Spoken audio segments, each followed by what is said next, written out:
O cuidas a tu hijo o cuidas tu trabajo.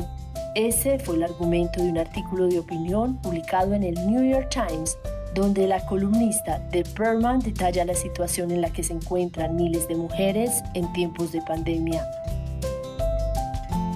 El hashtag No puedes tener ambos se volvió viral. Lo cierto es que los despidos de mujeres están disparados y también las situaciones en que madres con hijos o hijas pequeñas se ven obligadas a retirarse de la fuerza laboral. Los avances que el feminismo logró en décadas han retrocedido radicalmente en los últimos meses. La maravillosa oportunidad de pasar más tiempo con nuestras niñas y nuestros niños contrasta con una triple jornada laboral que se nos impuso: maternidad, trabajo doméstico y teletrabajo. Hoy aplaudimos de pie el heroísmo de madres separadas, solteras o humildes que luchan en medio de esta incertidumbre por sacar amorosamente sus hijos e hijas adelante. Nuestro programa es para mujeres, pero también para hombres, tan hombres que son capaces de asumir, como se debe, el 50% del cuidado de los niños y niñas y de las tareas domésticas en el hogar.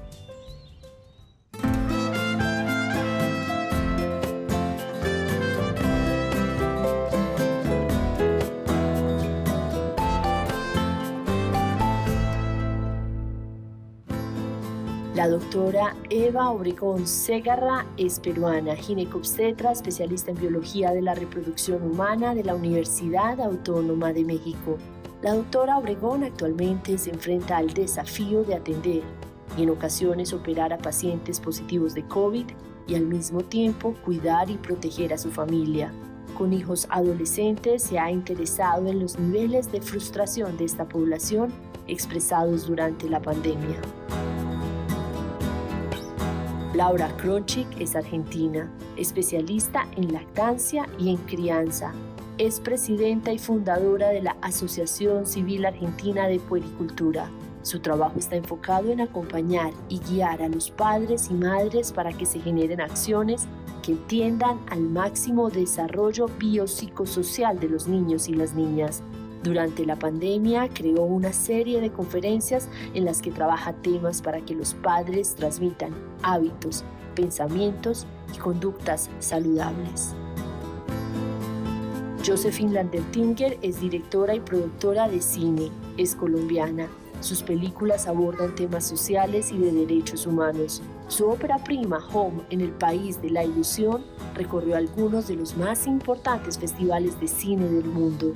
Actualmente trabaja en la construcción de Ellas, un documental que retrata la situación de las mujeres en las cuarentenas.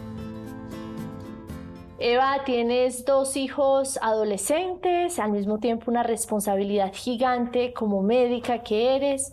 Dime para ti cómo ha sido atravesar esta época tan compleja. Bueno, en realidad para todos ha sido una sorpresa esta nueva época que estamos viviendo, porque vamos a definirlo como una época de incertidumbre en la cual no sabemos qué va a pasar luego. Sin embargo, también veo eso como una oportunidad de cambio y de mejora, en la cual todos tenemos que salir más fortalecidos, no solamente como personas, sino como sociedad. La realidad en Latinoamérica es de que nuestros niveles en lo que es salud, porque yo soy médico, no están a la altura de las necesidades que tenemos que enfrentar. Me refiero el recurso en lo que es equipamiento de los hospitales, de las clínicas, la cantidad de personas asistenciales en los hospitales y las clínicas, los médicos y los especialistas, no son de repente suficientes, pero yo creo que estamos dando todo de nosotros por ayudar a la población y para que salgamos bien. Ahora, en mi caso yo tengo 2 adolescentes en casa, ¿no? Una tiene 19 años y la otra tiene 16 años y pues es una etapa también de cambios muy grande y también nos toca ese rol de guiarlos en este proceso para que lleguen a una madurez no solamente física, porque justamente la adolescencia es un cambio de procesos en la cual van a madurar emocionalmente.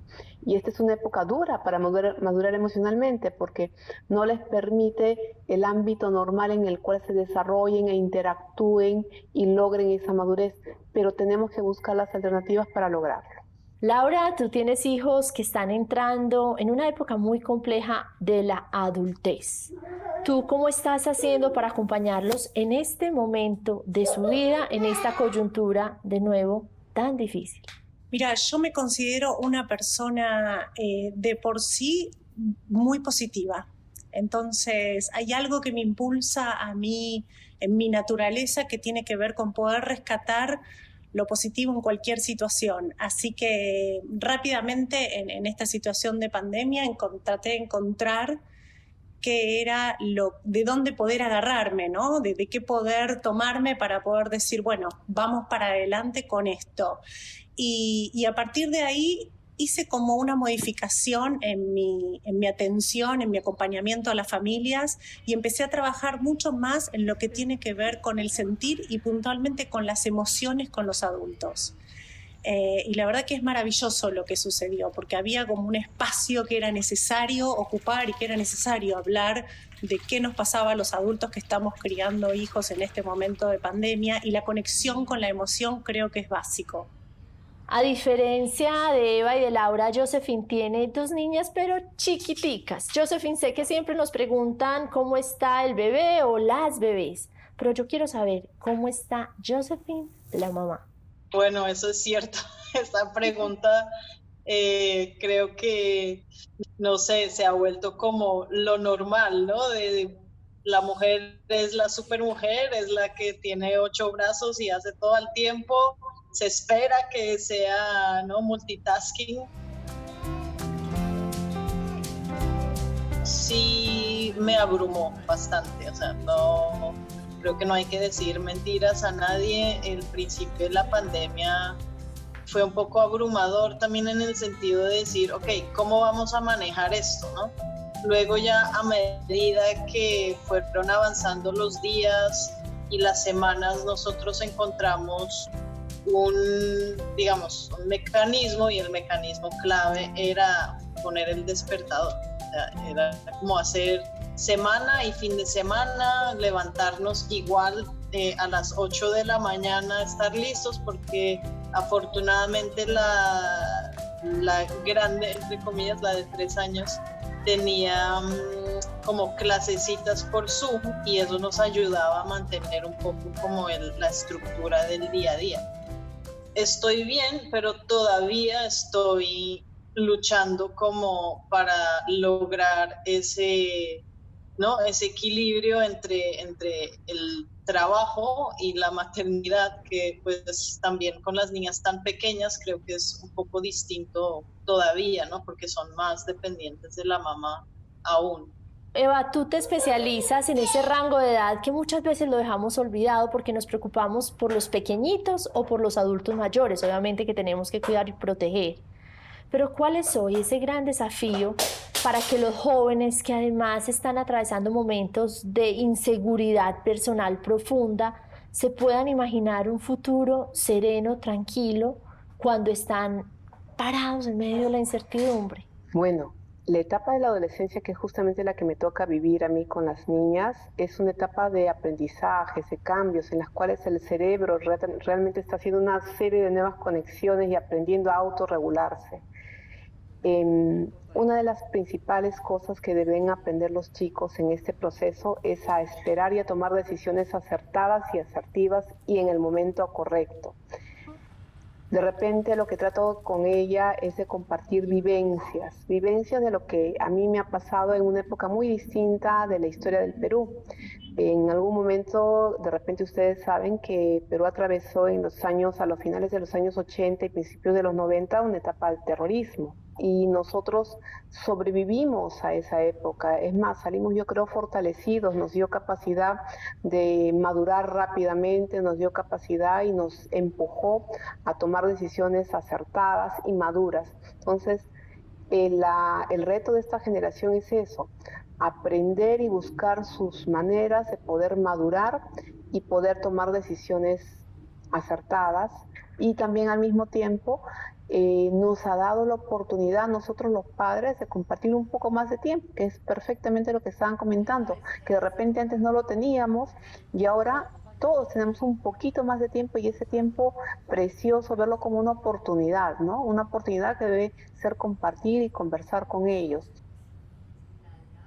Me parece muy interesante lo que dice Eva, mirar hacia atrás para recordar de lo que han sido capaces nuestros padres y nuestros abuelos y mirar hacia adelante para aferrarnos a nuestros sueños y a nuestros proyectos. Y dentro de ese marco quiero preguntarle a Josephine, ¿y por qué en este momento tan complejo decides comenzar a hacer otra de tus maravillosas películas? Yo lo hice por una necesidad de compartir algo que yo sentía que muchas mujeres estaban sintiendo, ¿no?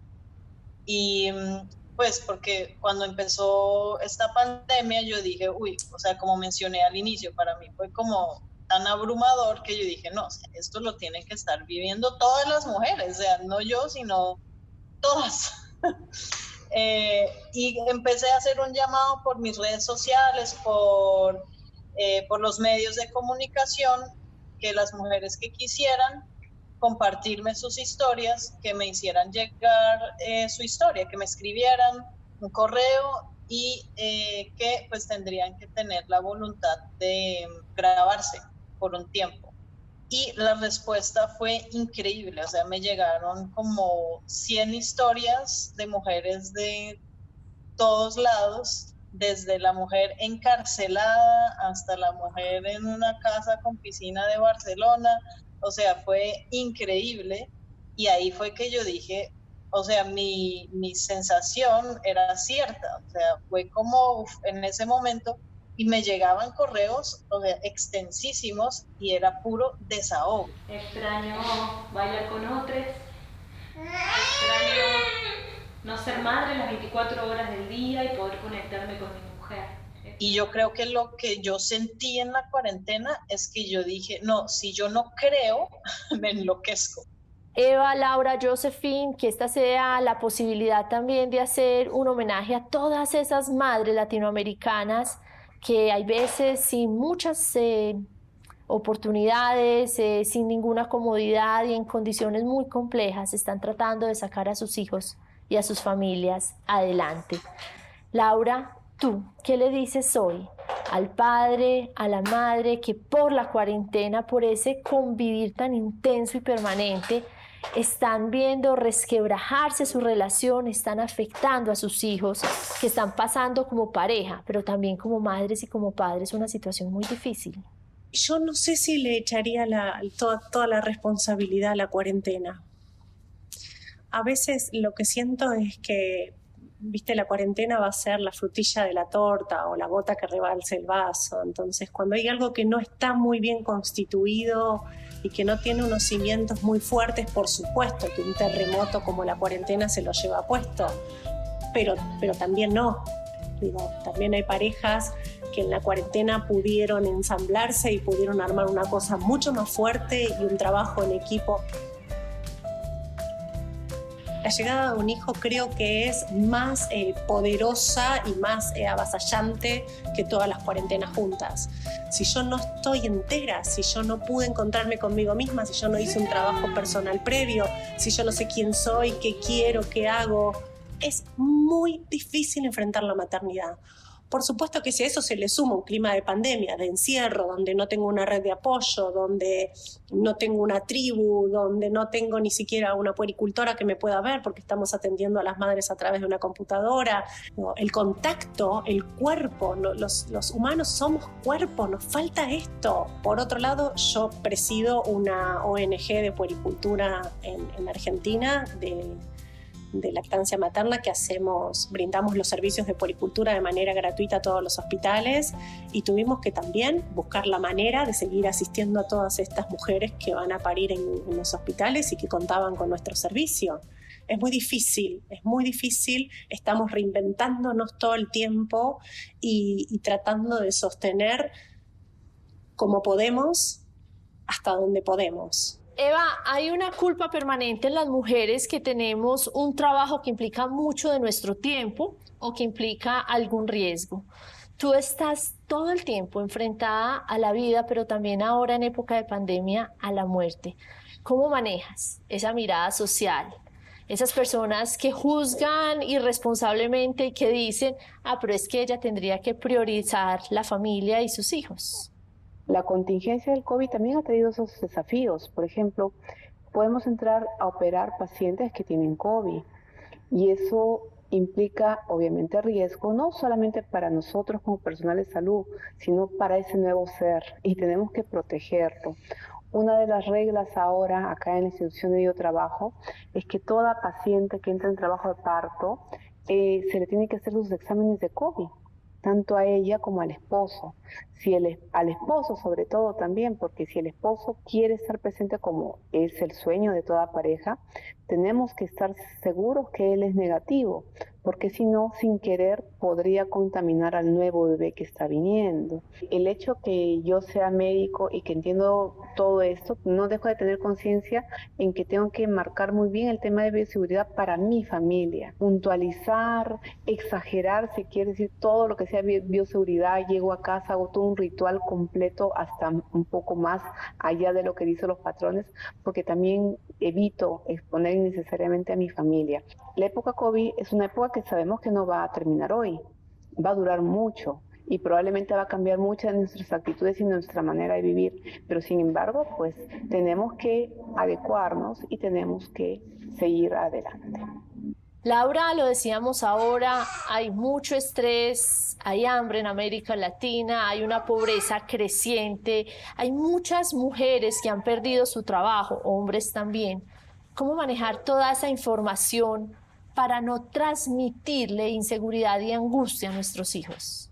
Que creo que la única manera de sobrellevar esto y de pararnos delante de nuestros hijos lo más íntegros posibles con el miedo, con la incertidumbre y con las dudas que tenemos, es encontrando, aunque sea pequeños momentos cada uno con uno mismo.